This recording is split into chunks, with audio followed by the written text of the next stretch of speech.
Почитувани медиуми, почитувани сограѓани. Денес се навршуваат точно 3 години откако Социјалдемократскиот сојуз на Македонија го презеде раководењето со државата. На денешен ден, владата на Илинденска се ослободи од режимските пранги на ВМРО ДПМНЕ.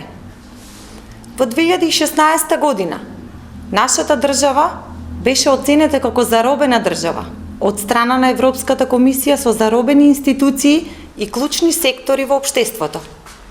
Дополнителен предизвик во пролетта 2017 година беше партиското спротивставување на мирното предавање на власта на новото парламентарно мнозинство кое кулминираше на 27 април со насилниот упад во собранието.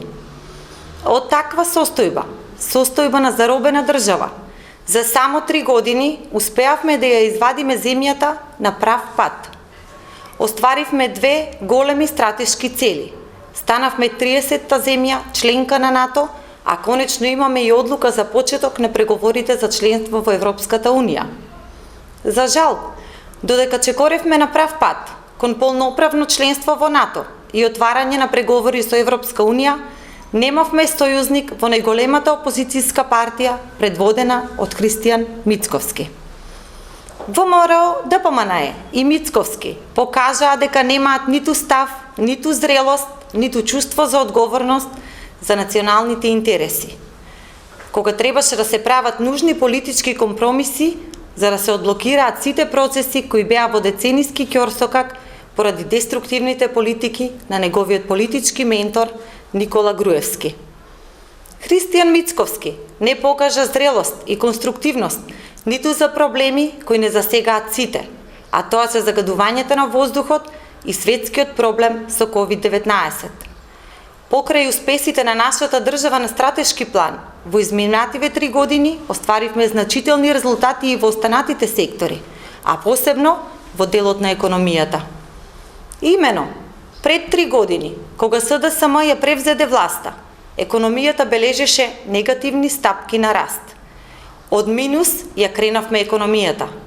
Во 2018 година остваривме стапка на раст на бруто домашниот производ од 2,7%, а во 2019 година од 3,6%.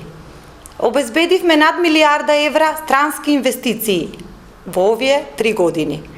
Со зголемениот економски раст овозможивме во изминативе 3 години да ја зголемиме минималната плата од 9.000 денари на 14.500 денари, односно зголемување од 5.500 денари за период од само 3 години. Исто така, значително е зголемена и просечната нето плата, а истата, пред корона кризата, достигна за прв пат над 27.000 денари. Замислете само како би изгледало справувањето со COVID-19 денес, ако ДПМНЕ беше на власт и тоа со минимална плата од само 9.000 денари. Или како ќе им беше на илјадниците стечајци, за кои обезбедивме трајно финансиско решение, ако и Груевски ги игнорираше цела една деценија. Во изминативе 3 години покажавме вистинска грижа за најранливите категории во нашето општество.